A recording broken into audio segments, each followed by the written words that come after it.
Hello Rebels and welcome back to my life. It's March, I'm turning 30 in 6 days, and it's Tolkien Tuesday, the day that we talk about J.R.R. Tolkien, The Hobbit, The Lord of the Rings trilogy, and any exciting real-life occurrences in the fictional world of Middle-earth. Today we continue the story of Morgoth, the original Dark Lord, the hipster master of evil, way before Sauron or that poser Voldemort showed up. But first we have to take a little detour to talk about Fëanor. You'll remember from the last video that Morgoth fled from Valinor after stealing the Silmarils. Well, Fëanor decided to go after him and recover those jewels. He went before all the Noldor, the elves who were his people, and gave what would be the most impassioned speech in all of Arda forever, and he pledged to find Morgoth, bring him to justice, and recover the Silmarils at any cost. After the death of his father, he was now the High King of the Noldor, so they rose up and followed him, where he took them to the coast to visit the Teleri, another elven people who had a whole bunch of ships. I'm not talking Raylo and Destiel ships, I'm talking about physical ships, boats that you sail on. Fëanor demanded that the Teleri just hand their ships over to him so that he could sail across the ocean and pursue Morgoth into Middle-earth, but the Teleri were like,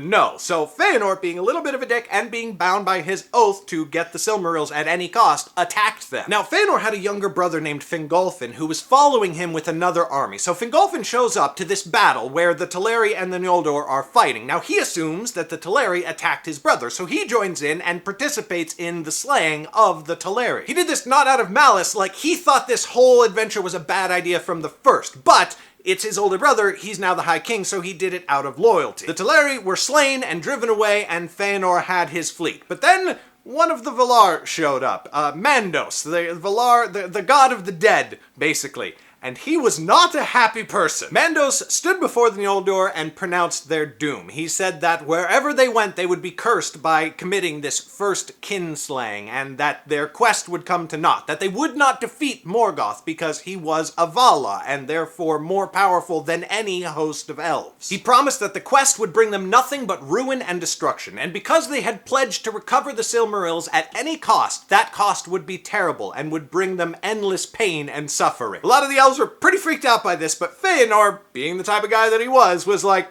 yeah, alright. And so he set off to go catch Morgoth and steal the jewels back from him anyway. But in addition to his younger brother Fingolfin, he had another younger brother named Finarfin. Now, Finarfin showed up after the battle and did not participate in the kinslaying, and he had thought this idea was even worse from the get-go. So he told Fëanor to go screw himself, and he turned back and went and returned to the Valar in Valinor, and from then on he ruled as the High King of the Noldor in Fëanor's stead. But Fëanor had his fleet, and so he set off north with his army. But the ships were not enough to carry most of his army, so the bulk of the troops marched along the shore while the ships sailed beside them, carrying some of the elves, but mostly a lot of supplies and stuff. At that time, there was a great ice bridge that connected the northern part of Valinor to the northern part of Middle-earth, and Fëanor's plan was to march to the ice bridge and then take his people across it to go attack in Middle-earth, to go get Morgoth there. But as they went north, storms picked up, and it got very, very cold, because, you know, it was the north. And Fingolfin thought that maybe this wasn't such a good idea after all, and he suggested that they turn around, march back to Valinor, and beg for mercy from the Valar. A lot of the other elves thought this was a great idea, but Fëanor didn't want to hear any part of it. So, in secret, he and his most loyal elves stole away, hopped on the ships, and just sailed across the ocean to Middle-earth. They just left Fingolfin behind. When they landed on the shore, just to add insult to injury, Fëanor set fire to the ships and burned them there on the shore so that they could not even return for the rest of the elves. Now, back then, the world was flat,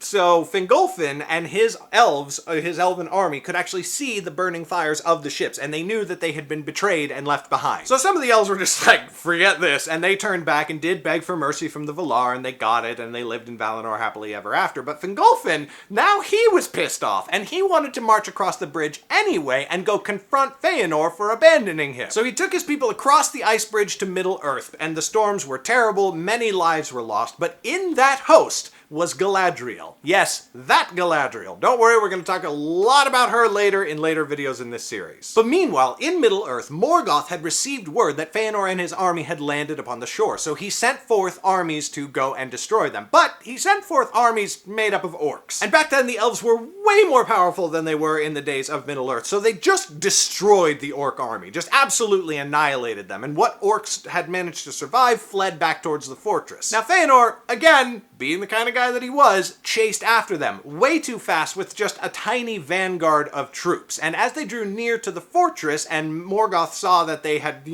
isolated themselves, he sent forth more troops to attack. The bulk of that army was Balrogs, and the elves still put up a really good fight, but in the end, Gothmog, the lord of the Balrogs, smote Fëanor and struck him down. Now, right at that point, the rest of the elven army finally caught up to Fëanor and drove the Balrogs off, but it was too late. Fëanor was laying there, he was mortally wounded, he was dying. Now, as a final act of, pettiness, he took his sons and made them promise to uphold their oaths to him, and also to avenge him against Morgoth. And when they had done so, then he died. Fëanor's death and his family's quest for revenge would continue to shape events in Middle-earth for, well, basically the rest of Middle-earth, as we will talk about more in the next Tolkien Tuesday video. But that's it for now. A special shout out to my supporters on Patreon who make the YouTube channel possible. If you want to be one of those excellent people or get signed copies of my books, there are links in the description to both of those things. Thank you so much for watching, and I will see you tomorrow.